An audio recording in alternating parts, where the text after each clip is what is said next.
Olá, estamos começando mais uma edição do nosso Acervo Catanduva, aqui pela TV Câmara Catanduva. Mais uma edição do Acervo centenário, diga-se de passagem. E o nosso convidado de hoje é o professor, sociólogo, ex-vereador e atual coordenador da área de captação de recursos da Fundação Padre Albino, senhor Nelson Lopes Martins. Senhor Nelson, professor, obrigado pela presença, é uma honra tê-lo aqui no Acervo. Olha, você nem sabe como eu fico assim envaidecido de estar aqui, não é? Eu militei por 12 anos, aliás, 14 anos, fui vereador nesta casa, né, pô? E sempre vi, né, as pessoas vindo aqui, sendo entrevistadas, pessoas ilustres da nossa cidade, né, que têm muito a falar sobre o desenvolvimento da nossa cidade e sobre a história da cidade, né? Então, nesse momento que eu venho aqui, duas coisas me fazem assim, né? Primeiro que eu acho que eu estou ficando velho, porque se eu tenho alguma coisa a falar sobre Catanduva, né? Sobre a minha participação aqui na história de Catanduva, nos movimentos sociais de Catanduva, né, pô? Porque já tenho algum tempo aqui de casa, né, pô? E segundo, realmente me envaidece porque fazer parte desse rol de pessoas ilustres que vocês já entrevistaram. E de uma maneira mais simples, né, mais humilde, fazer parte desse acervo é realmente uma honra. A gente fica realmente muito feliz de recebê-lo. E tudo isso que o senhor falou, quase tudo é verdade. Só essa questão de ficar velho que não. É que o senhor sempre trabalhou muito intensamente e isso já rende aí os frutos, portanto. Olha, professor, eu queria primeiro iniciar com o senhor assim. O senhor é natural de Catanduva? Não, eu não sou natural de Catanduva, embora hoje eu me considere um catanduvense, não é? Porque, na verdade, eu nasci em Marília. Aliás, é meu conterrâneo. Tua terra, nós somos conterrâneos, né? Nasci em Marília, há muito tempo atrás, e fiquei lá em Marília até completar meus 18 anos, né? Fiz o tiro de guerra lá em Marília, e assim que terminei o tiro de guerra, me afastei da cidade e praticamente não voltei mais a morar lá em Marília, né? De São Paulo eu fui... De Marília eu fui para São Paulo, né? Morei em São Paulo 10, 12 anos, né? Tive oportunidade de morar um pouco no exterior, né? Morei na Suíça, um pouco de tempo lá na Suíça. E depois voltei para São Paulo e depois vim aqui para Catanduva, né? Cheguei aqui em Catanduva em 1975, né? Portanto, já se vão lá... acho que 43 anos que eu estou aqui, né? Portanto, já passei muito mais tempo aqui em Catanduva do que na minha cidade natal. Né? E de formas que eu me considero realmente um catanduvense hoje. Então, a sua infância, o senhor viveu em Marília? A minha infância foi em Marília, foi uma infância muito, acho que até redundância, né? Acho que falar isso, mas foi uma infância muito feliz, né? Marília sempre foi uma cidade, principalmente naqueles tempos, né? Uma cidade muito pacata, muito ordeira, né? A minha origem é uma origem humilde, né? Bastante humilde. A gente morava quase que na periferia da cidade, né? Qual era o bairro, o senhor lembra? Na verdade, eu morava no Alto Cafezal. Alto Cafezal. Alto Cafezal, né, pô? Então, ali tinha também já algumas fazendas de café, campos de futebol, né? Fazenda Bonfim ali ao lado. Fazenda Bonfim ali ao lado, tinha lá aquele lá que a gente chamava de buracão, né, pô? Enfim, foi uma infância muito boa, muito gostosa, né, pô? A minha família, embora de origem humilde, mas meu pai sempre ofereceu para nós da família todas as condições para uma vivência assim bem estável. Né? Vocês são em quantos irmãos na família? Nós somos em 4, né? Eu, mais 2 irmãos e uma irmã, que todos estão em Marília, né? Todos estão em Marília. A minha mãe ainda é viva, graças a Deus. Aliás, no dia 30 do mês que vem, ela vai completar 99 anos. Que benção. Não é? Está lúcida, não é? E mora na casa da minha irmã. Fantástico, muito bom. O senhor é casado, possui filhos? Sou como casado. Já tem netos? Como é que está isso? Sou casado, casei com a Marci. Ela a origem dela é de Bariri, ali perto de Jaú, Bauru, não é? Casei com ela e nós temos 3 filhas. Né? Tenho 3 filhas, tenho 2 netos já bem grandes e uma netinha pequenininha ainda. Né? Então são 3 netos. 3 netos. Que legal. É. Professor, a família do senhor influenciou o senhor na escolha da profissão como professor? Olha, eu acho que poderia falar para você que não. Viu? Não influenciou, não. Né? Meu pai sempre foi, na época se falava caixeiro viajante. Viajante. Né? Meu pai sempre viajou, não é?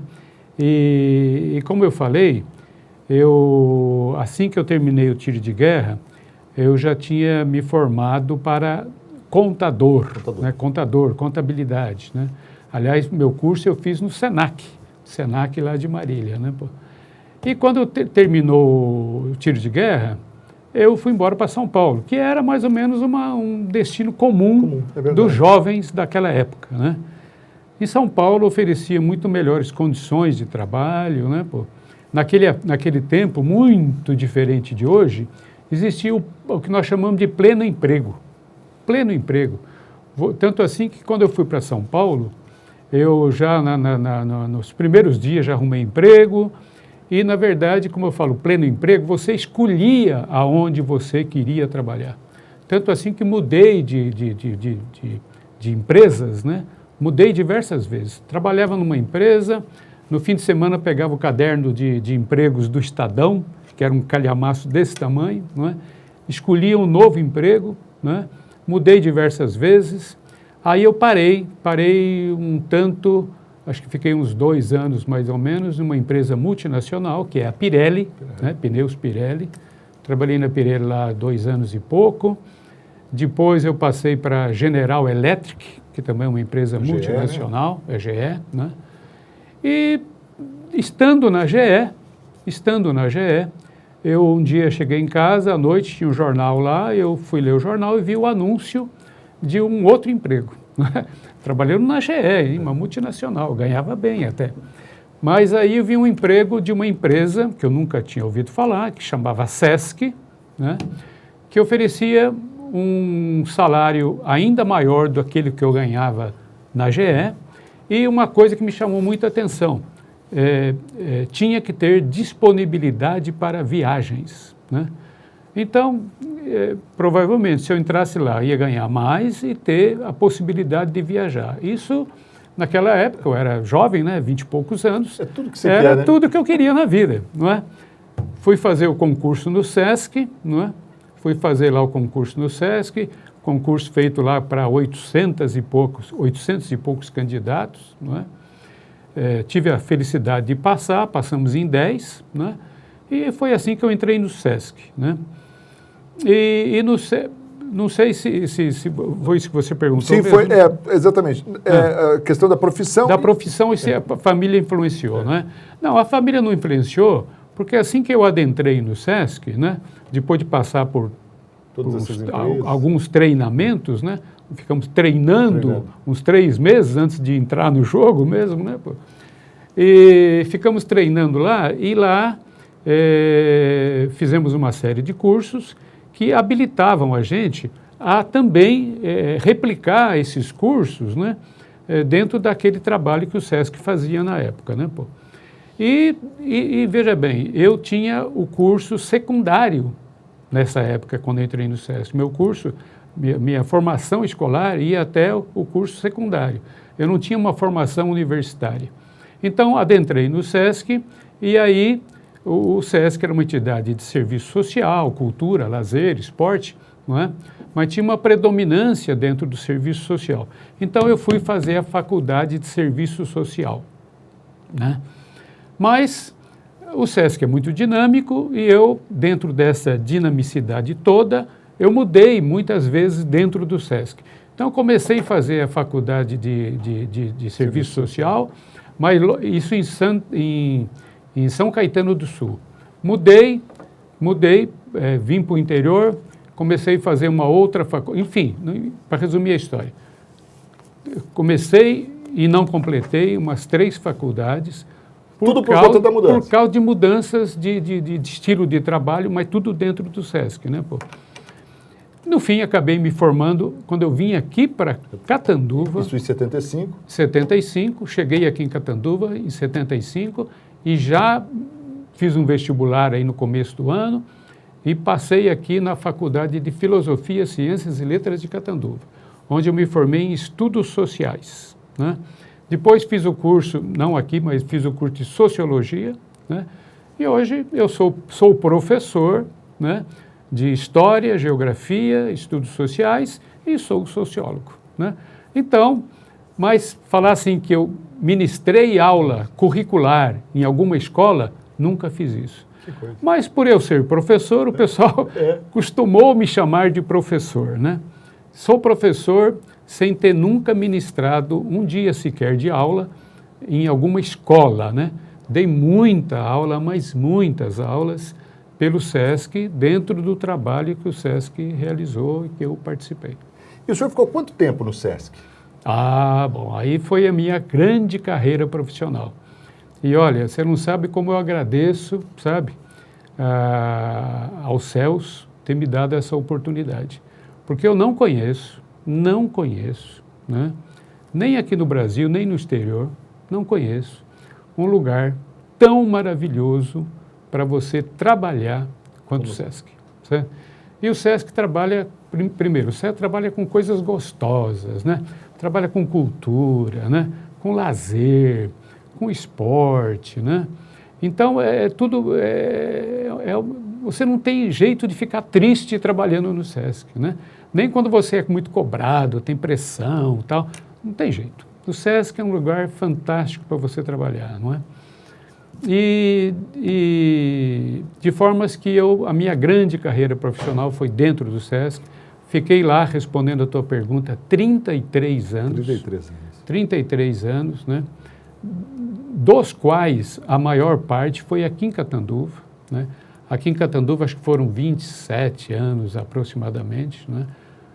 Quando eu vim para cá, eu vim para ser o assistente do professor Giordano Mestrinelli, né? Figura fantástica, uma figura ímpar, um dos grandes homens da história de Catanduva. Sem dúvida. Né? Eu vim para cá trabalhar com ele e depois de 2 anos ele aposentou-se. Né? Aposentou-se e eu assumi o lugar dele. Né?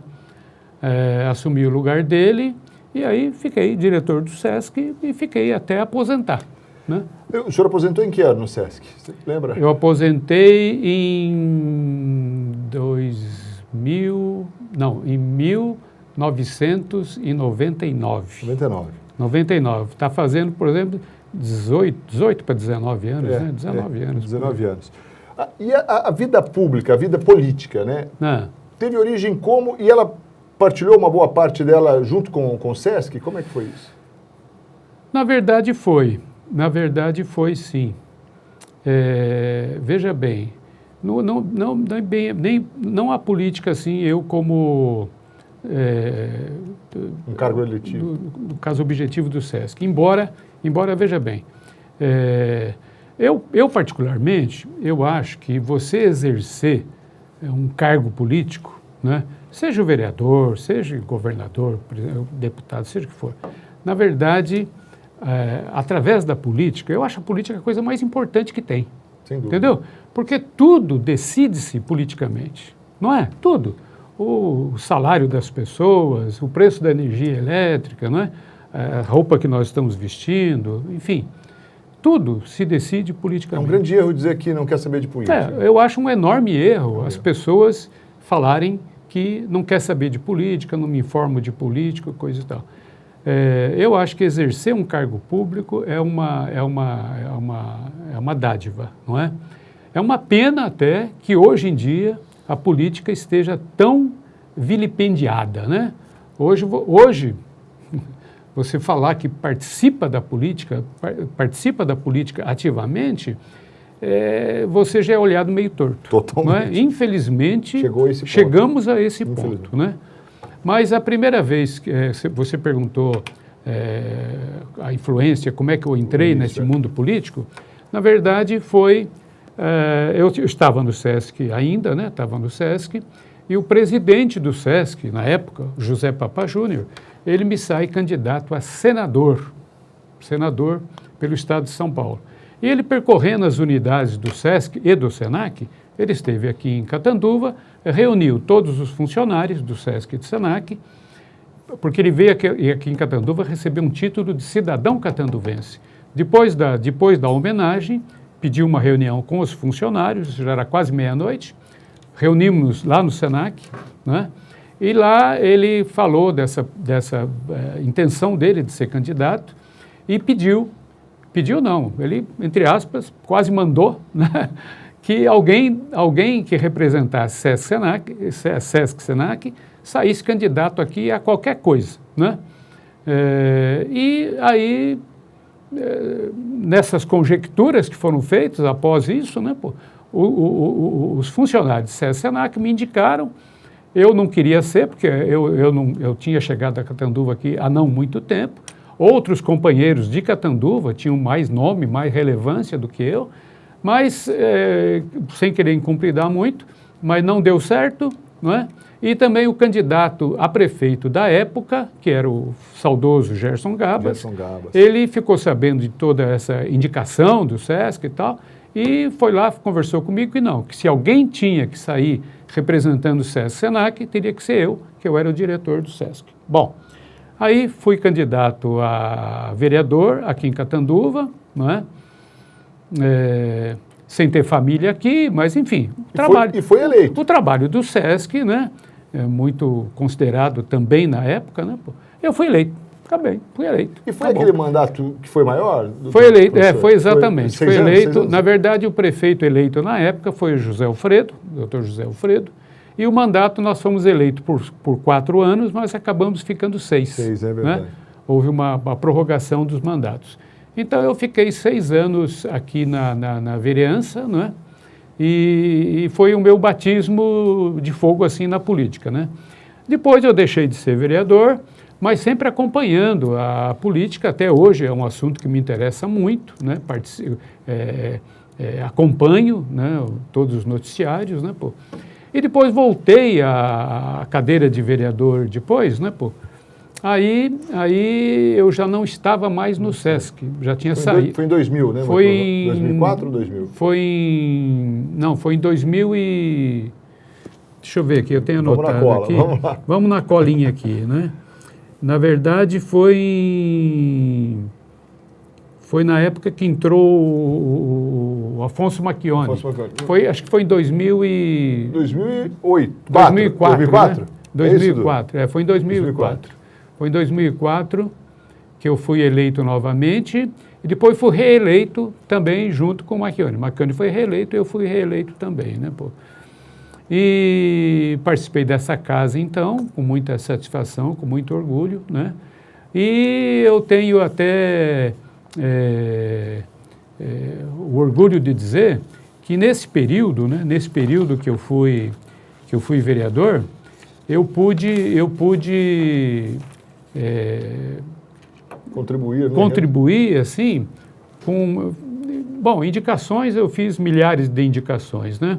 Mas o importante, acho que o mais importante, são projetos de lei que o vereador faz e que consegue transformá-la realmente, porque o vereador vai para a sanção do prefeito, e o prefeito sanciona e vira realmente lei, né? E eu pude, então, fazer aproximadamente 82 leis, né? 82 leis nesse período, e destas leis, né, algumas eu acho importante que estão vigorando até hoje. Que é um número extremamente importante. É um número forte, é um número bastante bem expressivo de leis, né? E tem algumas que eu até me permita falar aqui, porque são algumas que estão valendo, né? Estão aí em atividade, né? Uma delas é a lei que permitiu, que dispõe, né, sobre a inclusão da modalidade esportiva do xadrez junto às escolas municipais. Esse é um projeto que pegou mesmo, né, pô? Hoje, praticamente todas as escolas municipais têm a modalidade esportiva do xadrez sendo ensinada. O xadrez já foi ensinado para mais de 10 mil jovens. E o grande orgulho de Catanduva, que acho que pouca gente sabe, que aliás seria uma figura boa para vocês trazerem aqui para o acervo, né? É um garoto que começou dentro desse projeto a aprender xadrez, né? É o Luiz Paulo Suppi. Luiz Paulo Suppi hoje ele começou com seus 8, 9 anos. Hoje ele já deve estar com seus 18, 19, 20 anos talvez, né? Hoje ele é um dos poucos brasileiros, né, que chegou na titulação máxima que o xadrez permite. São poucos no mundo. E teve início a partir desse projeto. A partir desse projeto. Hoje o Suppi, ele é grande mestre internacional de xadrez. Entendeu? Isso é uma coisa que acho que, como o xadrez é uma modalidade esportiva não muito difundida, não é? Então, é difícil as pessoas darem o valor a isso. Mas isso é uma coisa absolutamente fantástica. Um catanduvense ser grande mestre internacional de xadrez. Até porque a gente sabe da capacidade intelectual que precisa ter para desenvolver esse nível, né? Então, eu até deixo uma indicação para vocês. E nós vamos acatar. O Suppi seria um testemunho, uma boa entrevista para vocês aqui, né? Bom, então esse foi um trabalho que foi uma lei que nós fizemos e que pegou, e não só o Suppi, inúmeros outros, né, campeões saíram desse trabalho, né, pô?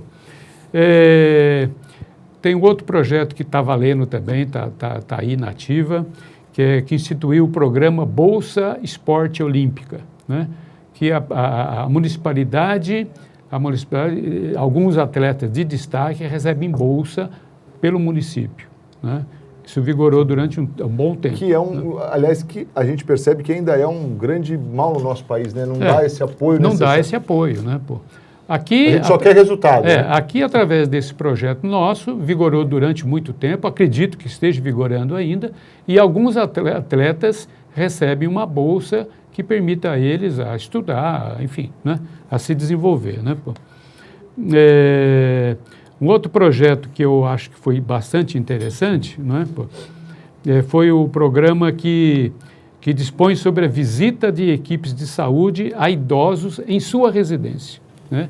Esse projeto também depois ele virou até não esse projeto sim, mas a mesma ideia, não é? Virou uma lei estadual e isso... Que é tipo o home care. É o home care, né? Mas é dentro do município, né? Legal. Dentro do município. Outro trabalho que eu fiz, aliás, é um misto, né? Pô? É um misto. Quando eu fui secretário de Cultura, que eu fui também, né? Pô? Eu instituí aqui em Catanduva um concurso para escolher o hino de Catanduva, não é? Isso foi feito, foi escolhido o hino de Catanduva, é o hino nosso que está aí até hoje, não é, pô? E depois, como vereador, né, eu criei eu regulamentei, né, a instituição do hino oficial de Catanduva. Porque o hino foi feito naquela época, né, pô, mas ele ficou esquecido durante 8 anos. Depois eu voltei a ser vereador. Cadê o hino? Cadê o hino? O hino não estava na ativa. Que coisa. Não estava na ativa. Aí eu instituí a lei, né? E aí, oficializando a coisa, e aí daí para frente o hino passou a ser tocado em todas as cerimônias públicas de Catanduva e em todas as escolas municipais. Não é? Isso é fantástico mesmo, porque para a gente desenvolver a cidadania, a identidade, né, do catanduvense. Também fiz um projeto que se intitula, né, Dia do Catolicismo, né? Enfim, olha, eu fiz inúmeras leis aí, né? Estou citando algumas, tem um rol aqui, né, pô, que a gente poderia falar uma porção delas, né? Institui o selo Empresa Inclusive, institui o programa Vigilante Verde, institui o selo Empresa Amiga do Meio Ambiente, enfim, uma porção de coisas, né? Que eu acho que se não fui assim, eu acho que eu fui um vereador que cumpri com as minhas obrigações, né? E sempre trabalhei atendendo a população de Catanduva, né? E sempre com essa visão de que fazer política é talvez a principal ação que o ser humano possa desenvolver. Porque, na verdade, a política trabalha para o bem comum, né? Não é para o bem individual desse ou daquele, mas para o bem comum de uma sociedade. E essa vocação do senhor permanece, né? Atualmente o senhor está lá na fundação, né? Como o coordenador da área de captação de recursos. Queria que o senhor falasse um pouco como é que é esse trabalho. Então, a Fundação Padre Albino foi outra coisa que eu agradeço muito ter sido um dia, né? Porque também já fazem 27, 28 anos, né? Que eu estou voluntário, né? Sou voluntário, como toda a diretoria da Fundação Padre Albino é, né? Sou um voluntário dentro da Fundação Padre Albino, né? Faço parte da diretoria da Fundação Padre Albino. Lá na diretoria já existia uma série de cargos, né? Já fui diretor da área da educação, uma porção de coisas, né? E atualmente eu sou secretário da diretoria executiva, acumulando a função de diretor de captação de recursos para o Hospital do Câncer de Catanduva, né? O Hospital do Câncer é uma coisa que se conversa dentro da diretoria já há bastante tempo, 8, 9 anos, até que há 6 anos aproximadamente, a Fundação Padre Albino resolveu encarar esse sonho, né? Esse sonho que era um grande desafio de constituir aqui em Catanduva um hospital de câncer, né? Lançamos, né, a diretoria lançou essa ideia, não é? Mas sabíamos que recursos a Fundação Padre Albino não tem, porque nós temos 2 grandes hospitais, o Padre Albino e o Emílio Carlos, que são deficitários, né? Aliás, como a saúde pública no Brasil toda é deficitária, né? Mas era um desafio, era um sonho, lançamos, esperando contar, né, com recursos públicos, né, com recursos de emendas parlamentares, né, e também com a participação das comunidades, né? E essa é a minha parte, né? Eu faço esse trabalho de captação de recursos, né? Então, só emendando um pouco a história, com o dinheiro de emendas parlamentares do governo do Estado, que nós fomos correr atrás, começamos a construir lá a radioterapia, né? A radioterapia, e o projeto da radioterapia estava praticamente pronto, né? Ou pelo menos uns 70% dele pronto, quando veio essa crise que nós estamos vivendo já há 3, 4 anos, não é? E secou o dinheiro dos governos. Aí nós lançamos a campanha de captação de recursos aqui em Catanduva e nos 18 municípios que a Fundação atende dentro da contratualização que ela tem com o governo do Estado. Aí lançamos essa campanha no dia 25 de fevereiro de 2016, portanto há 2 anos e pouco, né? E a campanha se desenvolve, né? Eu chefio essa campanha, ela se desenvolve, está indo bem. A campanha, nesse período aí, já arrecadou aproximadamente 4 milhões e 300, 4 milhões e 400, né? O que permitiu nós terminarmos a radioterapia, comprarmos o aparelho o acelerador linear, que já compramos e está pago, já está aqui em Catanduva, lá na Fundação Padre Albino, está sendo instalado, né? E acreditamos que brevemente a gente vai começar a atender essa população que sofre desse mal do câncer aqui na nossa cidade e região. Aliás, até para a gente concluir, essa questão do acelerador linear, que é um grande investimento, né? E era precisava dele, né? Para você concluir esse sonho, você tem que ter um acelerador linear, Sim. que é o equipamento que dá todo esse respaldo tecnológico, né, para o tratamento. Como é que o senhor vislumbra isso agora daqui para frente, os benefícios para para a comunidade? Então, veja bem, na verdade a Fundação Padre Albino, lá no Emílio Carlos, e também lá no Padre Albino, mas no Emílio Carlos, nós temos já uma série de outros tratamentos oncológicos, né? A quimioterapia nós já temos lá há muito tempo, né? A quimioterapia, né? Temos lá desde o diagnóstico, né? A internação, cirurgias, né? Temos praticamente tudo. O que faltava para nós era a radioterapia, né? Para nos constituirmos num hospital de câncer. Bom, então veja bem, o acelerador está aí, não é? Os técnicos da empresa que vêm instalar o aparelho, não é? Devem chegar por esses dias. A instalação do aparelho é demorada, demora possivelmente até 3 meses para instalar o aparelho, não é? Depois vem os técnicos da Comissão Nacional de Energia Nuclear, lá de Brasília. O pessoal vem para ver se está tudo certo, né?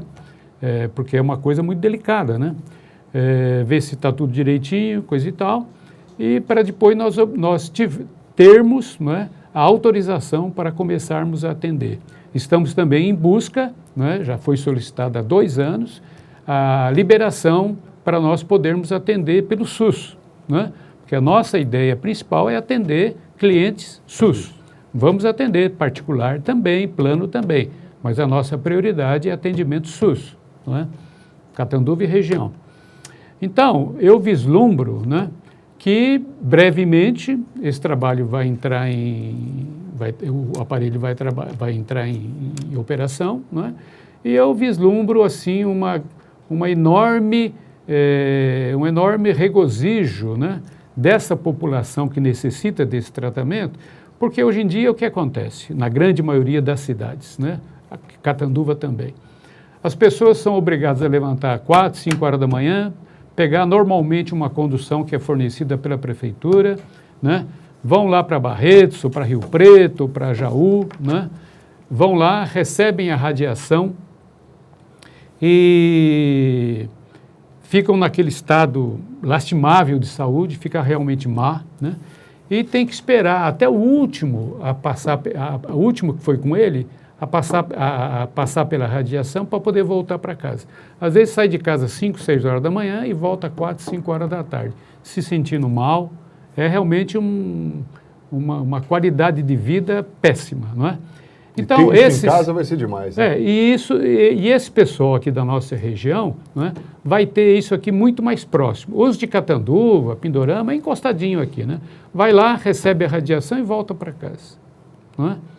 Então, é um avanço enorme para a saúde pública de Catanduva e região, não é? Bendigo a hora que a diretoria da Fundação, há 7 ou 8 anos atrás, resolveu enfrentar esse desafio, né? Porque o desafio, o sonho, está prestes a ser concluído. É isso aí. Tá? Olha, eu quero agradecer muito a presença do professor Nelson Lopes Martins, nosso entrevistado Se você hoje. me permite, eu só professor. gostaria de falar uma coisa, claro. né, pô? Eu, dentro da minha vida pública, né, eu também tive a honra, por 2 vezes, né, de ser o secretário de Cultura aqui do município, né? Então, eu fui secretário do município, a primeira vez dentro da gestão do Carlos Eduardo. Carlos Eduardo era prefeito, teve a ousadia de me convidar para ser secretário da Cultura, né? Foi de 96 a 2000, né? Foi por aí, sim. E depois eu voltei a ser secretário de Cultura, agora recentemente na gestão do prefeito Geraldo Vignoli, né? E também eu digo que foi um trabalho assim que me enriqueceu muito, né? Gostei muito de ser secretário da Cultura. A cultura é uma coisa que tá intrínseca em mim, né? Aliás, até pelo próprio trabalho que eu desenvolvia no SESC, né, pô? E acho que também pude contribuir bastante para a cultura catanduvense. E eu gostaria só de destacar um trabalho, porque eu acho que esse trabalho realmente, dos inúmeros trabalhos feitos, né, pô, eu gostaria de destacar um, se você me permite. Na época que eu fui secretário lá no Carlos Eduardo, né, nós fizemos um trabalho de restauração das telas do Benedito Calixto, que se encontram lá na Igreja Matriz, né? Para quem não sabe, as telas do Benedito Calixto se constituem no nosso grande e mais valioso patrimônio histórico que Catanduva tem. Benedito Calixto foi um dos grandes pintores brasileiros e, na época que nós fizemos a restauração, ele era, hoje em dia não, porque já tem outros, mas na época ele era o único artista plástico brasileiro que tinha todas as suas obras, conhecidas ou não, né? Todas as suas obras tombadas pelo patrimônio artístico brasileiro. Que coisa. Ele era o único, não é? Hoje em dia, uma série de outros já entraram nesse rol também. Mas nós temos uma verdadeira preciosidade aqui em Catanduva que a população não dá o devido valor. Não, a população, de modo geral, e os homens públicos também. Não dão o devido valor a isso. As obras do Benedito Calixto deveriam estar estampadas em outdoors, na estrada aí, entendeu? Para que as pessoas convidando as pessoas para entrarem em Catanduva e verem essa maravilha que nós temos. Se isso estivesse em algum país da Europa, teria caravanas e caravanas, né, de visitantes para conhecer as obras do Benedito Calixto. Então, na época, Benedito Calixto pintou essas telas aqui, né, pintou as telas, foram colocadas aqui na matriz em 1925. Nós restauramos ela em 1995, portanto, 70 anos depois. E algumas dessas telas estavam já se perdendo, porque rachaduras, entrava água, entrava umidade, né, pombas, sujeira, né, uma porção de coisa. E uma série dessas telas estavam já se perdendo, né? Então, fizemos um chamamento público aí, três empresas especializadas se candidataram, uma delas ganhou, veio de São Paulo, ficou aqui mais de 6 meses fazendo o trabalho, né? E depois nós, então, devolvemos lá para a matriz as telas restauradas, né? Então, esse trabalho que eu acho um trabalho muito importante, né? E que infelizmente não é valorizado. Infelizmente, né? Não é valorizado, né? Mas eu estou aqui para deixar esse testemunho, né, do imenso valor que nós temos e que infelizmente não é valorizado. Tá? Conversei com um marilense de nascença, catanduvense de coração, professor, ex-vereador, foi diretor do SESC, secretário de Cultura, atualmente faz parte já há um bom tempo como diretor da Fundação Padre Albino, agora no recurso, lá na captação de recursos, né? E muito nos honrou com sua presença aqui. Muito obrigado, professor, por ter aceito o nosso convite, por estar com a gente aqui, compartilhar aí um pouco da sua história, que certamente ao povo de Catanduva tem realmente no coração gratidão pelo seu trabalho, seja o familiar de um que foi beneficiado diretamente, aqueles que têm mais conhecimento dos assuntos, certamente reconhecem no senhor alguém que se dedicou para a cidade, embora, é aquilo que eu disse, sendo natural de uma outra cidade, com uma referência e com uma identidade muito forte com Catanduva. Parabéns e muito obrigado. Olha, eu que agradeço o convite e espero, né, ter explanado um pouco da minha vivência, né? E eu que agradeço por fazer parte agora desse acervo, tá? Muito obrigado. O nosso acervo Catanduva fica por aqui. Quero convidar você a compartilhar esse programa aí com todo o pessoal de Catanduva, gente que já passou por aqui, enfim, que possa ter acesso a esse material rico realmente e que possa ser propagado cada vez mais. Um grande abraço a todos e até a próxima oportunidade. Tchau!